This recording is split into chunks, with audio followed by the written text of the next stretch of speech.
Olá, pessoal! Esse é o segundo episódio da série Dr. Cláudio Basbaum Responde. E nós escolhemos um tema muito especial e que a gente recebe muita mensagem por aqui, que é mioma. Olá, doutor! Olá! Essa série me encanta em particular porque nós escolhemos temas que interessam muito às mulheres. E esse de hoje, mioma uterino, merece uma atenção toda especial pela sua frequência. Ele é muito frequente e ele traz muitos problemas para a saúde da mulher. Embora seja uma doença benigna, ele faz um estrago danado na qualidade de vida e na saúde das mulheres. Então, o tema para esta série, nesse segundo programa, é extremamente importante. Para iniciar, então, eu gostaria de pedir que o senhor fizesse uma breve explicação do que é exatamente o mioma, onde ele pode aparecer e alguns dados mais gerais sobre o assunto. Então, o que é o mioma? O mioma, na verdade, é um caroço. Mas eu vou mostrar aqui, para que se tenha uma noção, digamos, da anatomia, do corpo, dessa parte. Aqui na frente, o genital externo, a vulva. Aqui para trás, sobe o canal vaginal. E aqui em cima, vamos encontrar o útero. Observem. Essa imagem, doutor, é como se a gente estivesse vendo a mulher de lado, né? De lado. Só para as nossas seguidoras entenderem. E a gente põe mais de frente, então você pode observar que o útero observa comparativamente ao tamanho da minha mão, é uma perinha pequena que tem 7 centímetros de altura. Ele é um órgão muscular, tem dentro uma cavidade, ele é oco.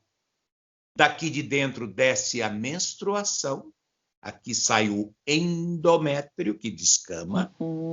E o mioma, ou os miomas, são bolinhas também musculares que podem se desenvolver em vários pontos deste órgão chamado útero. Pode desenvolver fora da porção externa, pode se desenvolver na massa uterina, nas paredes, e pode se desenvolver dentro do útero. E dependendo disso, dependendo do tamanho, da sua localização e do seu número, os efeitos vão surgir. Merece o estudo cuidadoso, porque o tratamento vai depender exatamente do número, das dimensões e da localização de cada bolinha muscular, que é um mioma, que vai crescer no meio do músculo útero. Isso é a explicação básica. E sobre diagnóstico? Como que pode ser feito o diagnóstico de mioma? Veja bem, vamos dar um exemplo de uma mulher que, de repente, ela vem progressivamente observando que ela está com fluxo menstrual abundante. Que ela tem dor, que são os fatores que surgem com maior frequência nas mulheres portadoras de mioma. Dor e sangramento.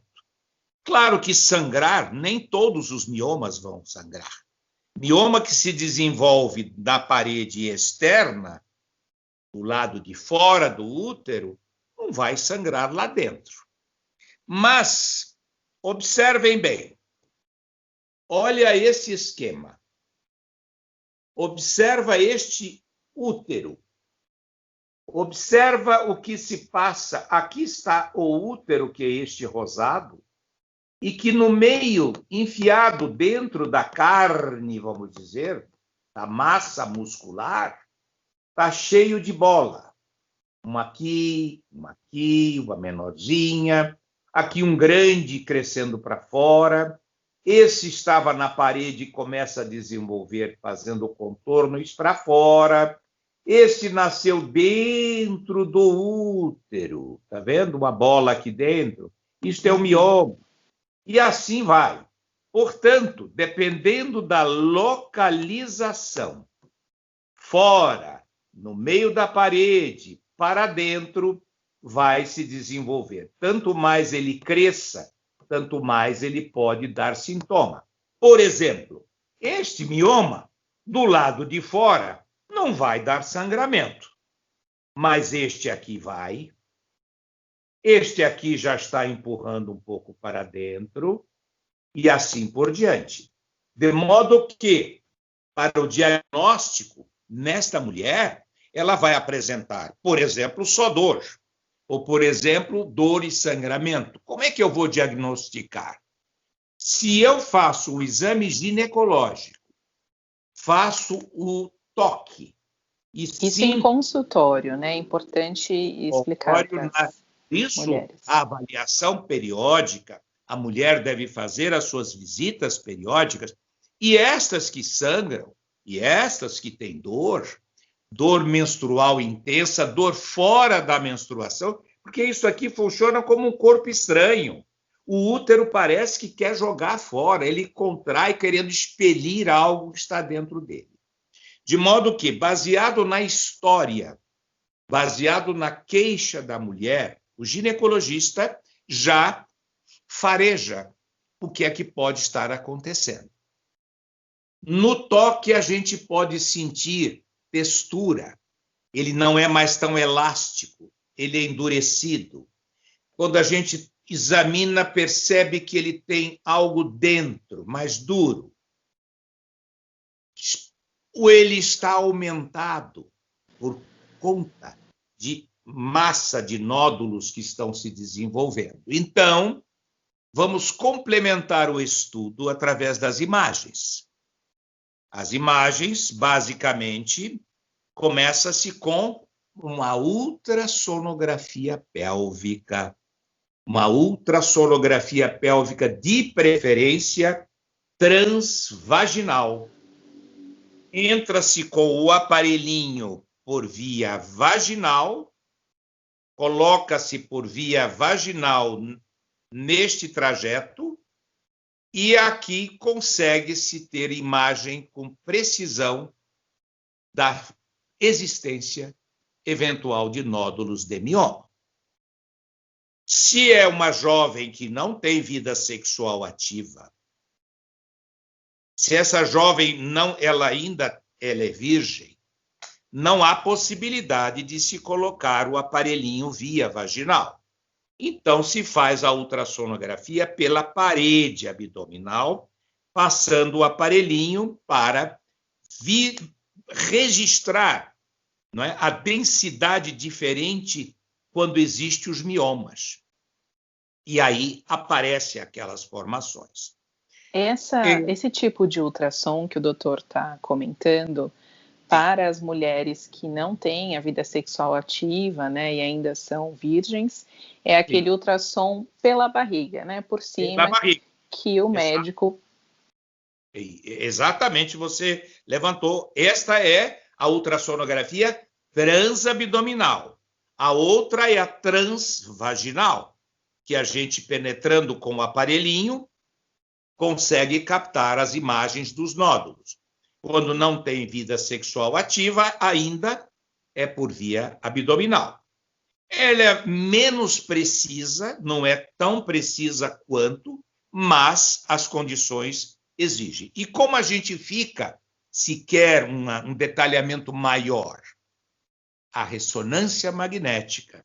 É um exame mais complexo, mais oneroso, nem sempre, embora hoje os hospitais, de um modo geral, tenham, eu não vou dizer que cidades pequenininhas tenham aparelhos e pessoal treinado para diagnóstico através de ressonância magnética. É muito preciso, muito precioso para dissecar praticamente, não é, com precisão, onde estão os nódulos, o tamanho dos nódulos, como eu faço para abordar, se eu vou tratar, de que jeito eu vou tratar. E aí temos as várias formas de tratamento que a gente pode discutir agora com você. Certo.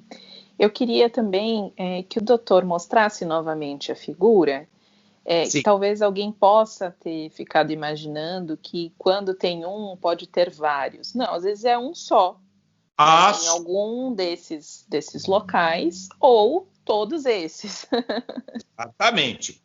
Aqui eu mostro nesse esquema para mostrar, na verdade, as eventuais localizações de miomas.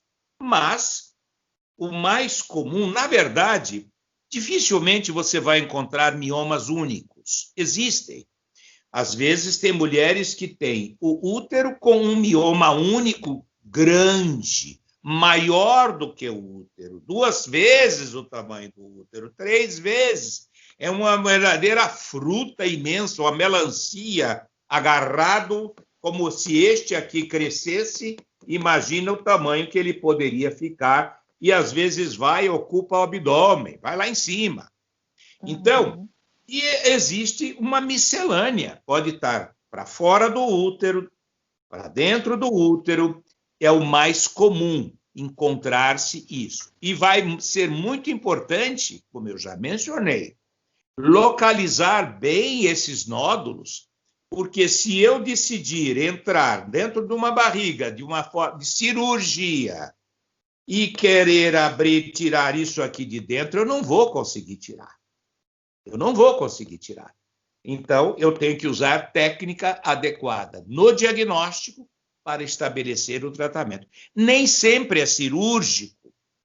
Os sangramentos uterinos anormais, os úteros miomatosos, ou seja, úteros que têm mioma, podem ser administrados, o seu acompanhamento, sem, digamos, medicação.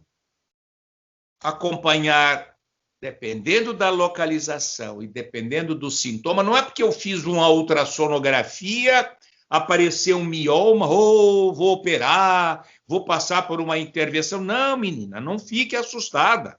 Vai tudo depender do seu sintoma, da sua idade, em que fase da vida você está. Se você é uma jovenzinha que quer filhos, se você está ainda na fase de planejamento familiar, se você está nas beiras da menopausa, cada momento tem a sua necessidade de acompanhar, de um jeito ou de outro, tratar de um jeito ou de outro. Não é uma coisa só para resolver um problema. Mioma é problema que pode ser de tudo quanto é jeito.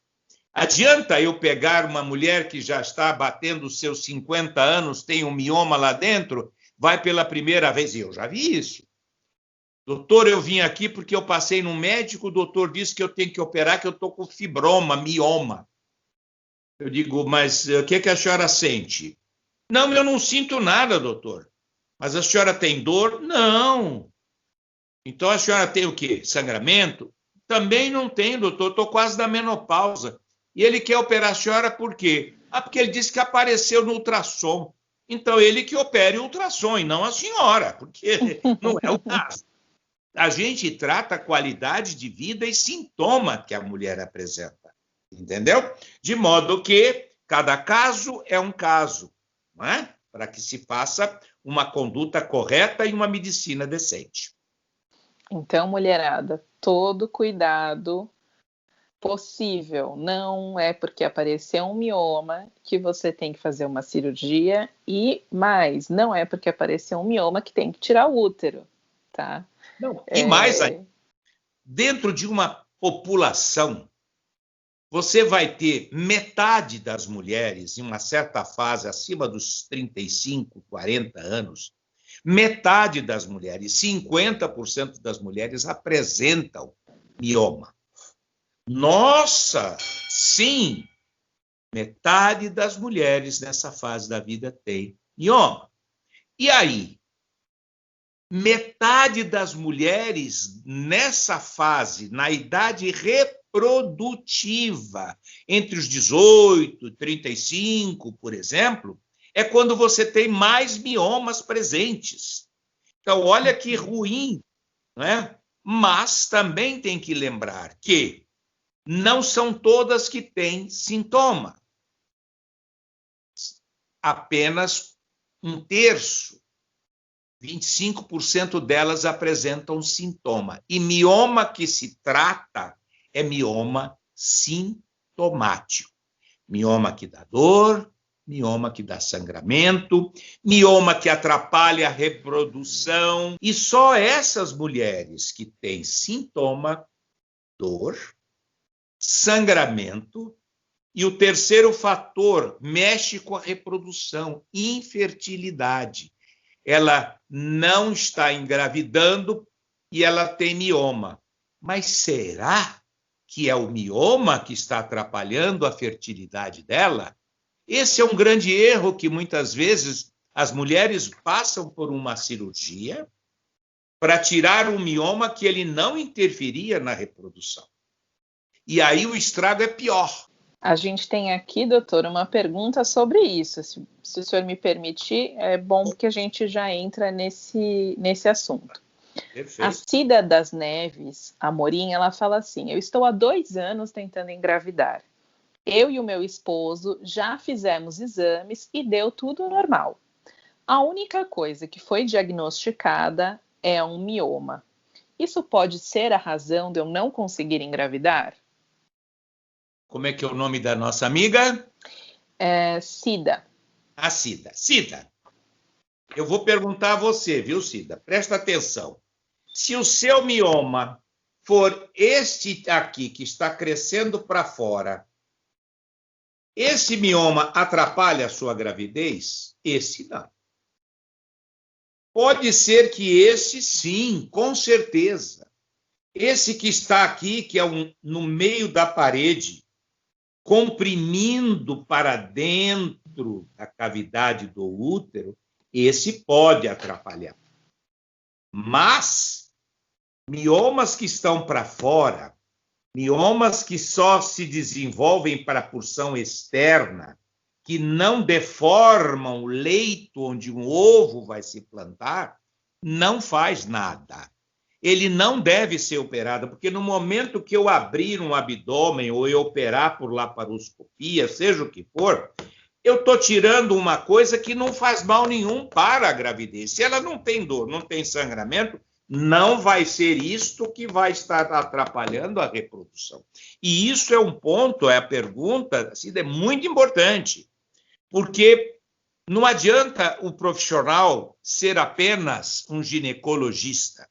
Ele tem que ter uma visão de esterileuta, de um especialista em reprodução humana.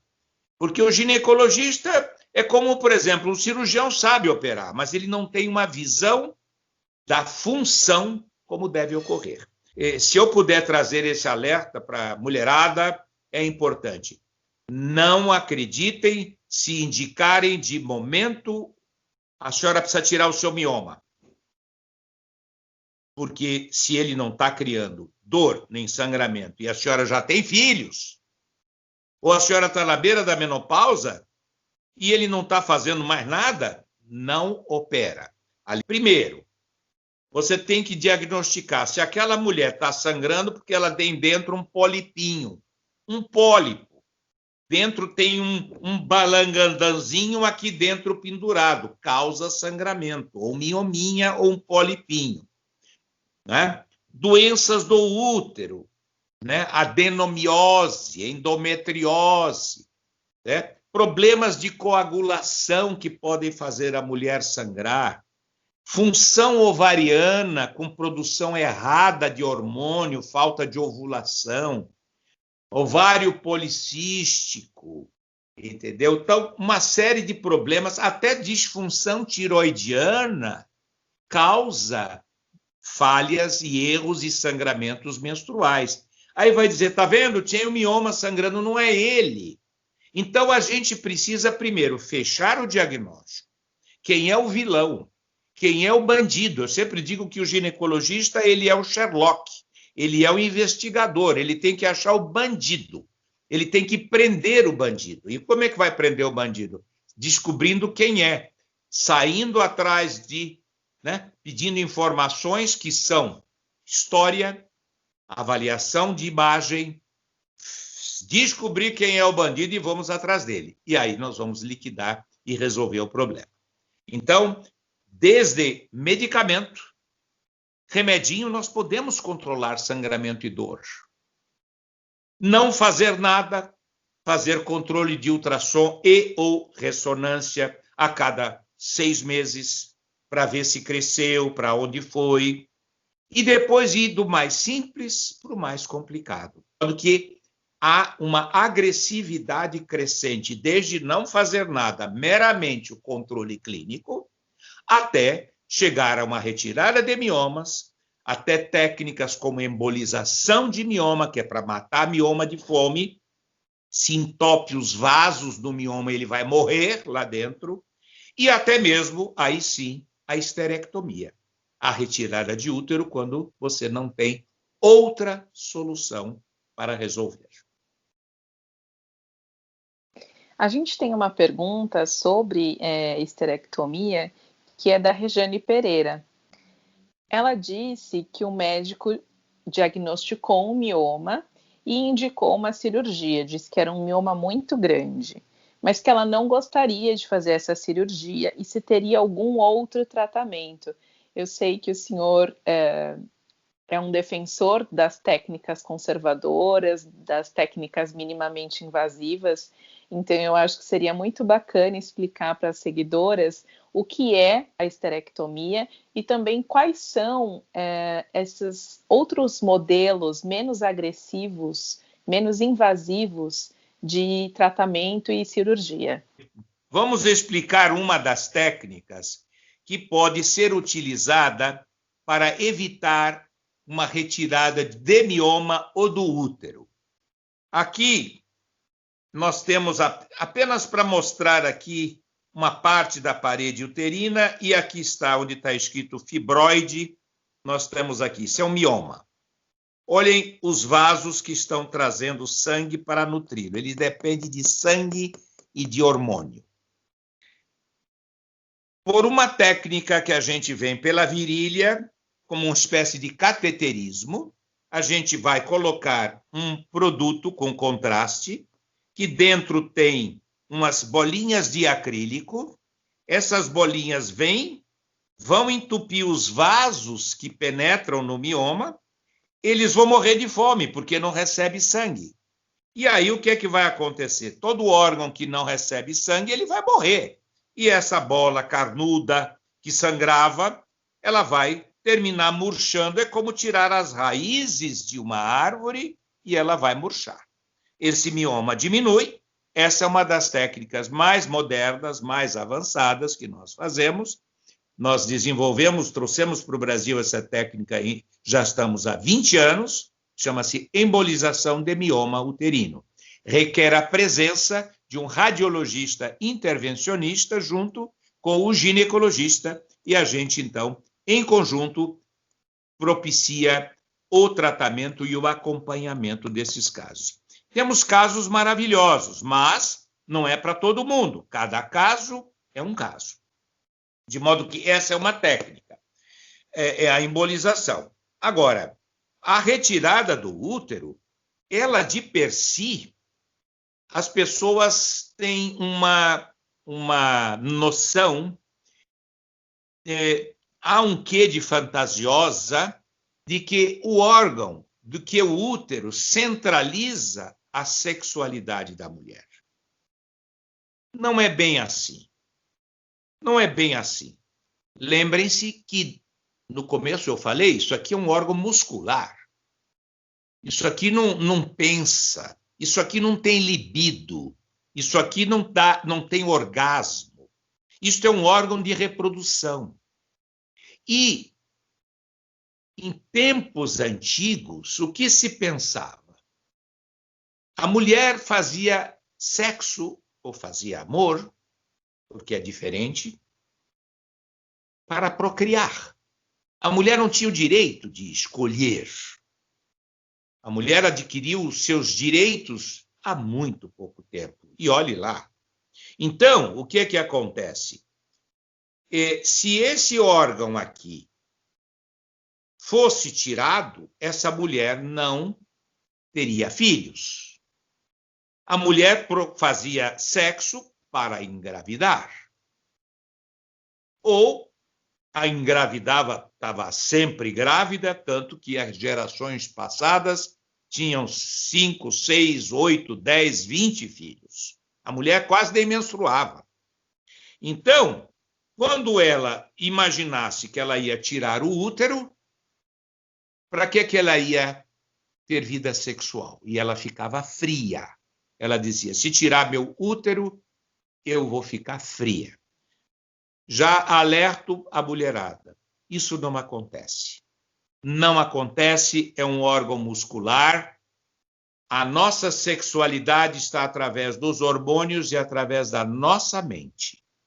É aqui que a gente focaliza as nossas satisfações, e é importante que eu deixe hoje, esse nosso encontro, nessa apresentação, se isso ficar na mente da mulher, eu já estou feliz da vida com esse encontro, Beatriz, porque se eu conseguir mostrar que isto aqui não centraliza a sexualidade da mulher, que ele está nas zonas erógenas, nos pontos da região de genital externo, as zonas mais erógenas, região de mama, um carinho, uma carícia, são pontos estratégicos.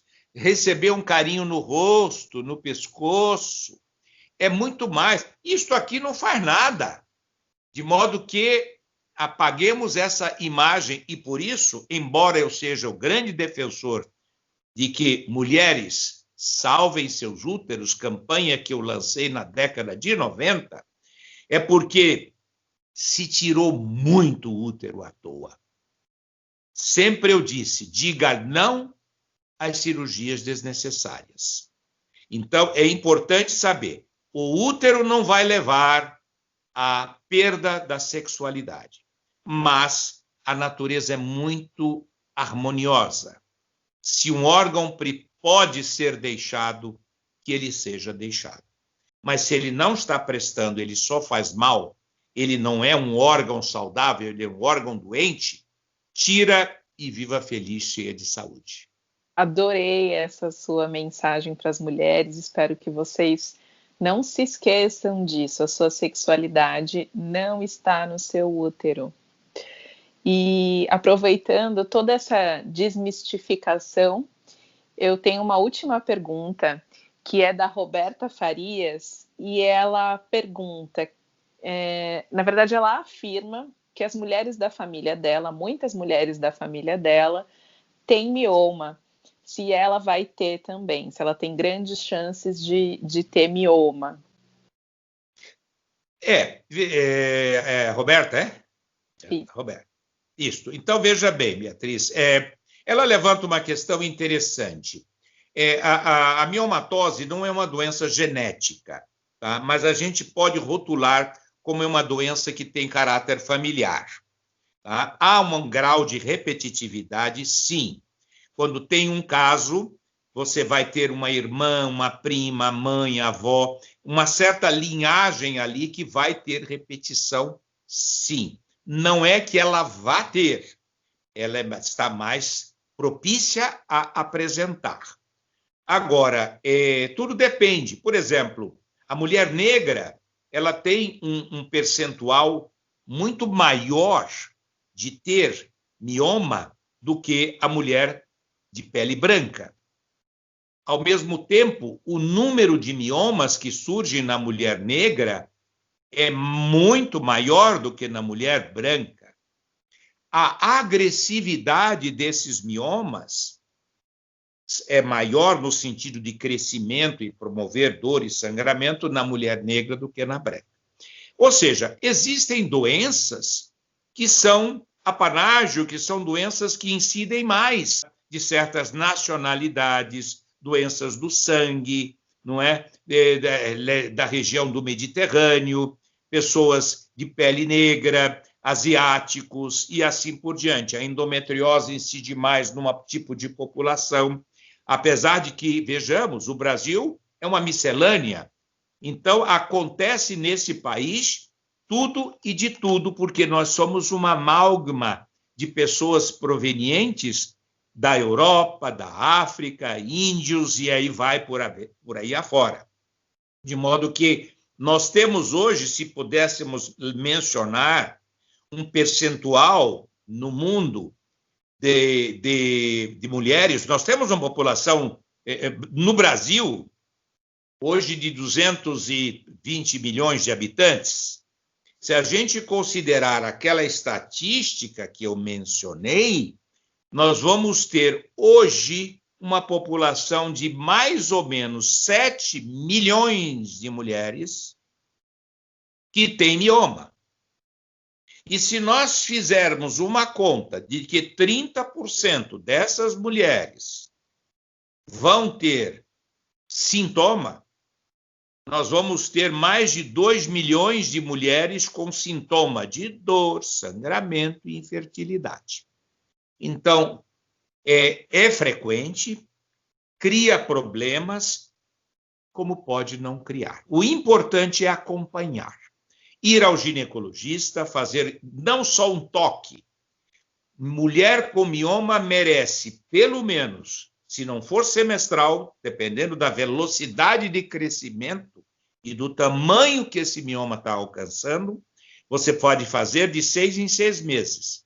Se não, uma ultrassonografia ou uma ressonância uma vez por ano para acompanhar. É muito importante, principalmente se ela tiver sintoma. É isso aí. Então, mulheres, fica esse recado do Dr. Cláudio. Cuidem da saúde de vocês, frequentem o ginecologista a cada 6 meses, 1 ano, faça seus exames de sangue, seus exames de controle, mamografia. Todos eles são muito importantes para preservar a sua saúde. Não se deixe para depois, isso é uma coisa muito comum, né, doutor? As mulheres abraçam tudo e mais um pouco e acabam se deixando para depois. Não se deixem para depois. Mantenham os seus exames em dia, procure o seu ginecologista, que a sua saúde tem muito a se beneficiar. É verdade, porque a medicina é preventiva. A medicina preventiva vai fazer com que você não fique doente. É muito mais fácil você cuidar-se. É muito simples. Vamos dizer assim, olha, ficar mais gordo. O que é que precisa para não ficar gordo, se não for uma coisa que traga uma genética? Você tem que comer direito, você tem que fazer exercício. É alguma novidade isso? Não. Então, isso é que tem que ser feito. Se eu não engordar, para quem já engordou, sabe muito bem que dá um baita trabalho para tentar emagrecer e, em geral, não se consegue. Então, a medicina é preventiva. Você não vai sair acelerando o carro que você vai bater. Se você andar com tranquilidade, andar sob controle, se você fizer a avaliação do seu carro periódico, por que vai levar o carro na oficina para revisão e não leva a máquina humana?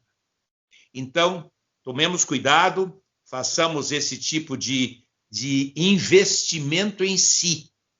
Eu digo uma expressão, sabe, Beatriz, que é assim: lambam o seu pelo. Cuidem-se como você vai cuidar do seu cabelo, da sua pele, do seu rosto, da sua maquiagem. E por que não vai cuidar da sua parte nobre, que é a sua parte reprodutiva e também sexual? Então, mulherada, ouça o conselho de um ginecologista que já atua há muitas décadas e sabe o que está dizendo. Por hoje nós vamos ficando por aqui. É um prazer sempre tê-las por aqui. E eu deixo esse espaço, doutor, para você fazer a sua saudação final. E lembrando que em breve nós teremos novos vídeos por aqui, sempre trazendo dúvidas de vocês e tentando de alguma forma, né, doutor, trazer respostas e tirar algumas dúvidas. A pessoa esclarecida, a pessoa alertada, ela vai saber se cuidar. Aliás, tem sido demonstrado no mundo que as pessoas que se cuidam, as pessoas até mais, eu diria assim, mais medrosas com a sua saúde, elas procuram mais se cuidar. E a sobrevivência e a qualidade de vida dessas pessoas que são um pouquinho mais medrosas, não é para estar indo para o médico só porque está com caspa no cabelo, mas é importante saber que a revisão periódica, que os cuidados consigo mesma levam a uma qualidade de vida, melhor saúde, maior longevidade e ter uma vida muito mais feliz. Portanto, meninas, medicina preventiva. Estaremos aqui em breve trazendo um tema que também seja palpitante, que seja bom para vocês, porque esse aproveitamento não só é um prazer de poder transmitir esses conhecimentos de tantos anos que eu no exercício da ginecologia, mas saber que isso vai fazer muito bem para vocês. E isso é uma grande satisfação. Em breve estaremos juntos de novo e eu conto com vocês acompanhando o nosso trabalho. Até mais. Até mais. Valeu.